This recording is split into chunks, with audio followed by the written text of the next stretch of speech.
Shalom and good morning everyone. పరిశుద్ధులందరికీ ఉదయకాల శుభవందనములు. ఈ దిన కృపావాక్యము చూసుకుందాము. పరిశుద్ధులైన ఎలోహిం బిడ్డలారా, యాకోబు పత్రిక 3వ అధ్యాయము 1వ వచనము. నా సహోదరులారా, బోధకులమైన మనము మరీ కఠినమైన తీర్పు పొందుదుమని తెలుసుకొని మీలో అనేకులు బోధకులు కాకుండుడి. ఎవరు రాస్తున్నారు ఈ పత్రిక?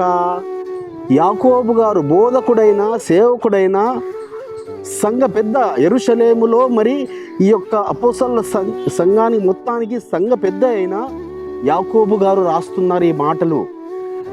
మనము బోధకులకు రాస్తున్నాడు. బోధకులమైన మనము కఠినమైన తీర్పు పొందుతాం. కానీ చాలామంది బిడ్డలారా, బోధకులు చాలామంది కూడా మేము ఎలోహిం దూతలము అని, మేము ఆయన అగ్ని జ్వాలమని భావిస్తారు. అది నిజమే, అది సత్యమే. అదేవిధంగా బోధకులకు రెట్టింపు ఆశీర్వాదము, అది నిజమే. సో ఆయన పర్వతం మీద మరి పాదములు సుందరముగా కనబడతాయి బోధకులవి.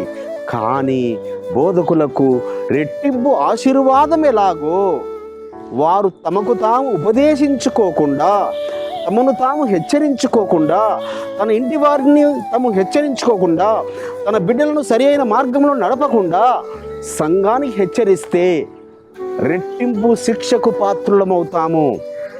కాబట్టి బోధకులమైన మరి అనేకులు, సో ఎందుకు బోధకులు కావద్దని చెప్తున్నాడు అంటే, మీరు విశ్వాసులుగా ఉంటేనన్నా క్షమించబడతారు. కానీ బోధకులుగా ఉంటే మీరు చేసే తప్పిదములను బట్టి, అనగా మీ బోధలో పవిత్రత ఉండాలి, మీ బోధలో యథార్థత ఉండాలి.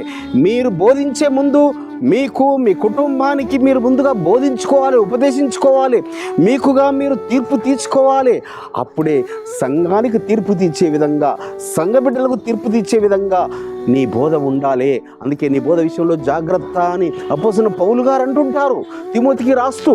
కాబట్టి బిడ్డలారా, బోధకులమైన మనము రెట్టింపు ఆశీర్వాదములకు ఎలాగైతే పాత్రులమో, అదేవిధంగా ఆయనకి ఇష్టలుగా లేకపోతే రెట్టింపు శిక్షకు కూడా పాత్రులము. మనకే కఠినమైన తీర్పు బిడ్డలారా.